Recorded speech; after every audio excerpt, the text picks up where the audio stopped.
예, 우리 양옆에 있는 분들하고 이렇게 하면 인사하겠습니다. 오늘도 잘 오셨습니다. 잘 오셨습니다. 우리 앞뒤로 하면 이렇게 인사하겠습니다. 부활 신앙을 사는 인생이 됩시다. 부활 신앙을 사는 인생이 됩시다. 할렐루야. 예, 오늘 우리 주일 아침 말씀이었습니다. 우리 매 순간순간의 삶이 부활 신앙으로 빛나는 우리 전대중앙교회 성도님들 되시기를 바랍니다. 인류의 역사를 움직인 4개의 사과가 있다고 합니다. 첫 번째 사과는요, 파리스의 사과입니다. 이 파리스의 사과는 그리스 로마 신화에 나오는 사과인데요, 신들의 파티에 초대받지 못한 불화의 신이 파티장에 황금 사과 한 개를 편지를 딱 달아서 툭 던집니다. 신들의 파티. 그래서 그 편지에는 이렇게 적혀 있었대요. 가장 아름다운 여신을 위하여. 그렇게 사과에 딱 종이 딱지가 붙어 있었던 거예요. 그러니까 많은 여신들이 이 황금 사과를 차지하기 위해서 막 다툼을 벌입니다. 결국 신들의 제왕인 제우스는 파리스라는 트로이의 왕자에게 선택권을 맡기죠. 후보는 지혜의 여신 아테나, 모든 여신들의 여왕인 헤라, 그리고 미의 여신 아프로디테, 이 3명으로 압축이 됩니다.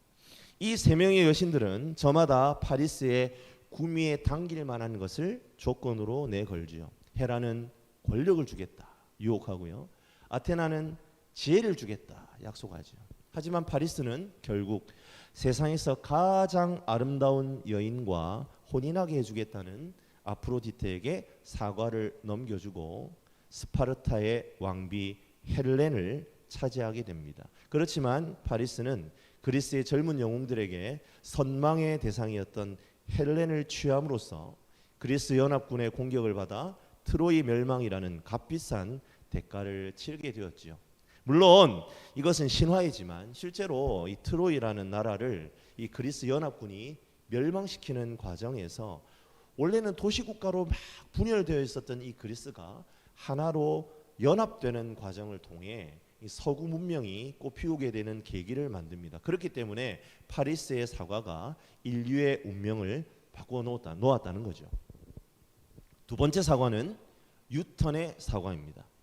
사과나무 밑에 누워서 쉬고 있던 유턴이 나무에 매달려 있던 사과가 떨어지는 것을 발견하면서 만유 인력의 결정적인 통찰을 얻게 되죠. 이는 근대 과학을 발전시키는 획기적인 사건이 되었기에 유턴의 사과는 기술 문명을 발전시키는 시발점이 되었다는 점에서 인류의 운명을 바꾸어 놓은 사과가 되었습니다. 세 번째 사과는 스위스의 사냥꾼 빌헤름 텔의 사과입니다. 빌헤름 텔은 1291년에서 1315년 스위스를 지배하던 오스트리아의 총독에게 인사를 하지 않았다는 이유로 잡혀가게 되죠. 그리고 총독의 명령으로 자기 아들의 머리 위에 사과를 올려놓고 활을 쏘으라는 반인륜적인 처벌을 받습니다. 다행히도 그 사과를 명중시켰습니다. 하지만 총독은 그를 결국 유배를 보내게 되고 이 사건이 스위스 독립운동에 불을 당겼습니다. 자유, 민주, 민족주의의 불꽃이 바로 이 사과 하나로부터 피어나게 된 것이지요. 그러하기에 또한 인류의 운명을 바꾼 또 하나의 사과가 되었습니다. 그리고 마지막 사과는 바로 이브의 사과입니다.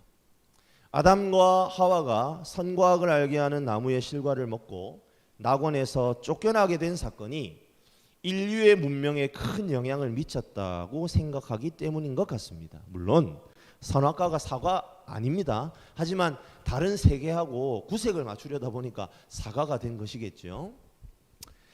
앞서 나열한 이야기 속에 등장하는 사과들은 인류에게 좋은 면이든 나쁜 면이든 간에 인간의 문명을 주도해냈다는 점에서 공통 분모를 가지고 있습니다.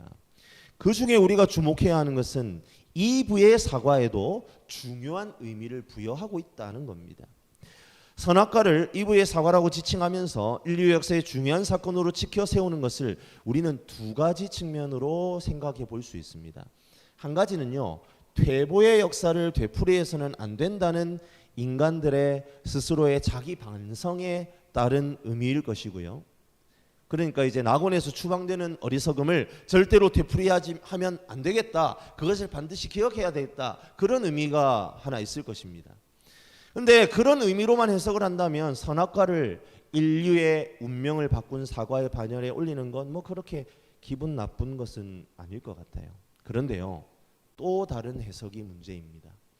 바로 선악과를 따먹은 공로를 인정하는 태도입니다. 아담과 하와가 선과 악을 알게 하는 나무의 열매를 먹었기 때문에 아무런 근심 걱정 없는 낙원에서 추방되었고, 그로 인하여 비로소 인간의 문명이 시작되었다라고 보는 견해가 이 이브의 사과라는 은유 속에 숨어 있죠. 무지몽매하고 신의 소나기에서 쥐락펴락 될 수밖에 없는 수동적인 존재였던 인간이 이 이브의 사과를 먹는 순간 비로소 생각을 사용하고 경험을 사용하는 능동적인 인간으로 탈바꿈했다라는 그런 해석인 겁니다. 사랑하는 성도 여러분, 어떠십니까? 이 두 번째 논리에 동의할 수 있습니까? 만약 지금 제 이 말을 들으시고 고개를 끄덕끄덕하고 계시는 분들이 계시다면 정말 큰일입니다. 큰일이에요. 우리는 결코 선악과를 따먹었기 때문에 비로소 인간의 문명이 시작되었다는 견해에 동의할 수 있습니까? 동의할 수 없습니다. 왜냐하면 이런 논리가 다름 아닌 뱀이 하와를 유혹한 방법이었기 때문입니다. 이런 논리에 고개가 끄덕여지고 있는 분들이 계시다면 그분들은 지금 이 말씀을 듣고 있는 순간에도 사탄에게 속고 계시는 겁니다. 오늘 말씀을 보니까요, 뱀이 이렇게 유혹을 합니다. 5절입니다. 우리 5절 같이 한번 읽어볼게요. 너희가 그것을 먹는 날에는 너희 눈이 밝아져. 여기까지 읽겠습니다. 뭐랍니까? 눈이 밝아진다고 하네요. 이것을 이 시대의 인본주의자들의 시각으로 표현한다면 이런 거죠. 너희가 새로운 세계를 경험하게 될 거야. 이 이야기입니다. 경험해 보아야 안다는 거죠. 어떻게 해보지도 않고 그게 맞는지 옳은지 틀린지 어떻게 알 수 있느냐 이 말이죠. 먹으면 오히려 눈이 밝아지고 새로운 세계의 눈을 뜨고 수동적인 존재가 보다 능동적인 존재가 되고 참된 변화의 물결이 일어날 것인데 왜 하나님 말만 믿고 안 따먹고 앉아 있느냐 이 말이죠. 그것이 태초에 사탄이 인류를 향해 던졌던 거짓말이고 지금 이 시대에 인본주의에 물들어 있는 세상이 우리에게 던지는 메시지입니다. 사랑하는 성도 여러분, 어떻습니까? 눈을 떠야만, 경험을 해야만 우리는 올바른 것을 결정하고 선택할 수 있는 것일까요? 결론부터 말씀드리겠습니다. 절대로 그렇지 않습니다. 속으시면 안 됩니다. 우리가 오늘 이 말씀을 통해 먼저 붙잡아야 하는 교훈은 무엇일까요? 그것은 아담과 하와가 이미 눈이 뜨여져 있는 존재였다는 거예요. 무슨 이야기냐면 그들은 이미 선한 것을 경험하고 있는 사람들이었다는 말입니다. 무엇이 그들이 알고 있는 선한 것이었습니까? 예, 하나님께서 주신 낙원이 그들에게 선한 것이었죠.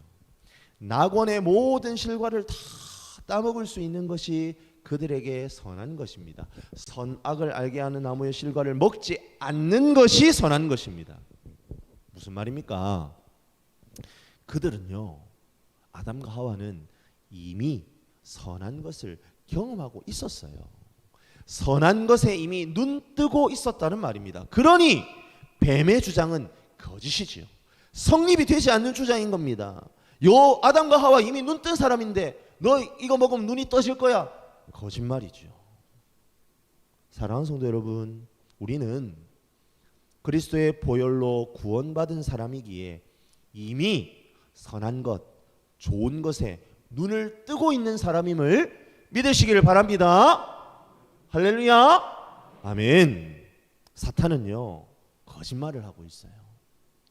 선악과 먹어야 눈 뜨는 게 아니라 이미 하나님과 동행하고 있는 아담과 하와는 선한 것에 눈뜬 상태입니다. 그런데 뱀, 사탄을 거짓말을 하고 있는 거예요. 뜨라는 겁니다.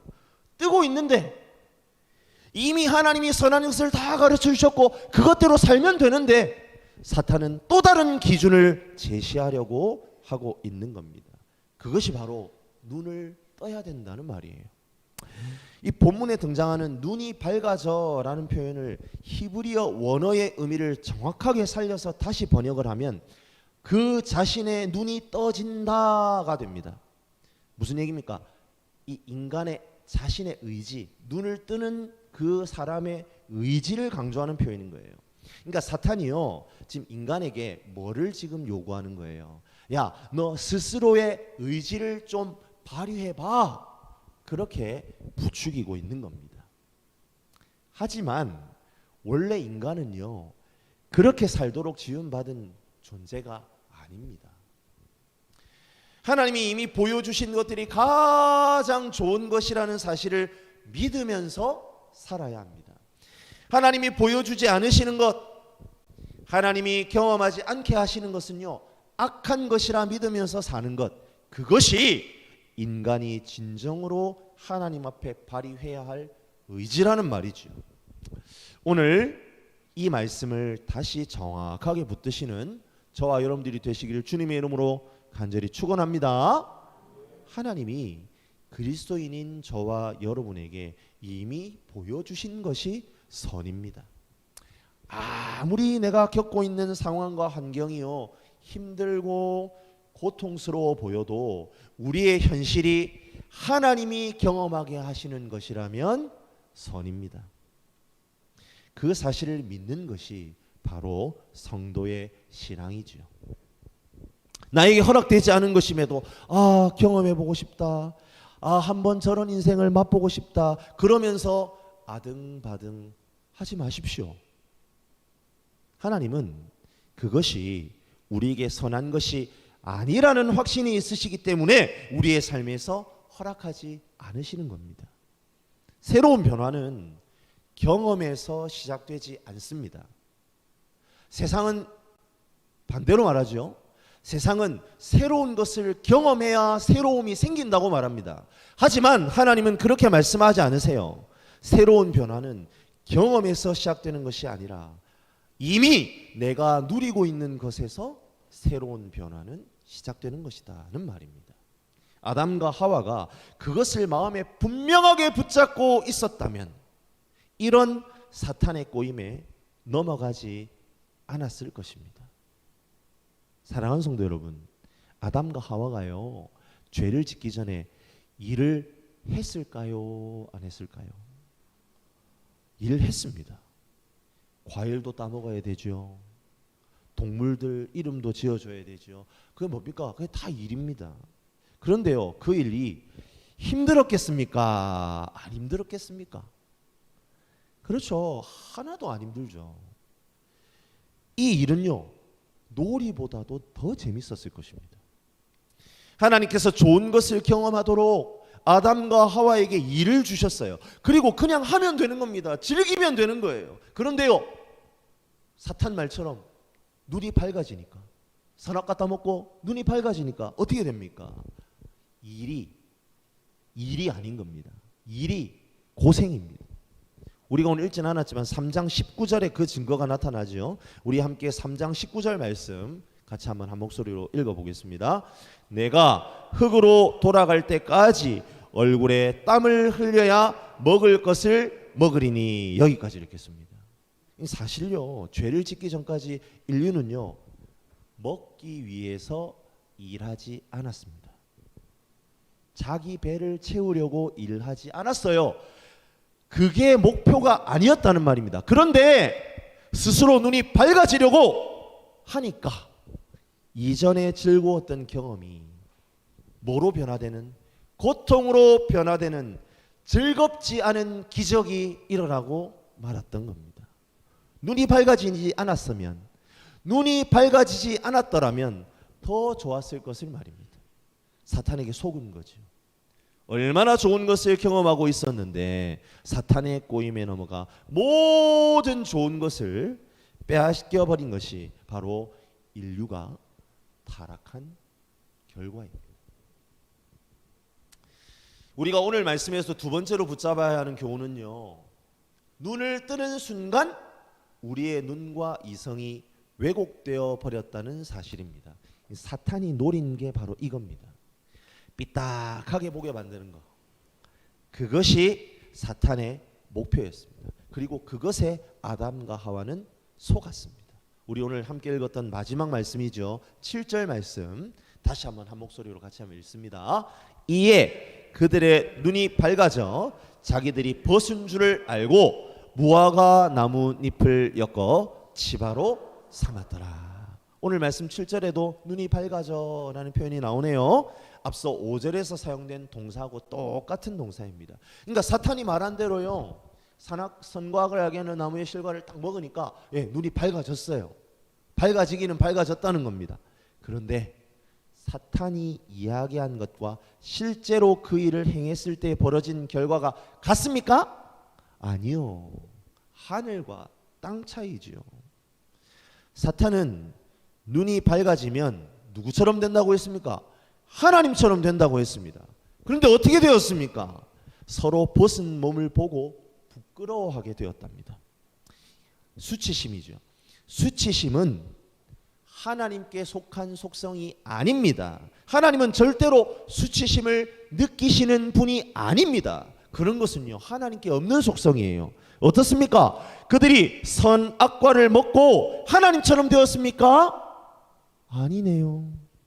일단 표면적으로도 사탄의 속삭임은 거짓이라는 것이 드러났습니다. 그런데 더 큰 문제는 눈이 밝아지니까 더 많이 깨달아지고 올바르게 판단하는 존재가 된 것이 아니라 이전까지 잘하던 것조차도 실수하게 되는 비참함에 이르게 되었다는 겁니다. 왜 그렇게 됩니까? 바로 하나님의 형상을 잃어버려서 그렇습니다. 왜 성경은 선과학을 알게 하는 나무 실과를 먹고 난 후에 나타난 첫 번째 현상으로 자기들이 벗은 줄을 알고 이것을 기록하고 있을까요? 아담과 하와가 벗었다라는 사실은요, 사실요 새삼스러운 게 아니잖아요. 원래 벗은 사람들이었어요. 그런데 왜 눈이 밝아지니까 그것이 문제가 되는 것일까요?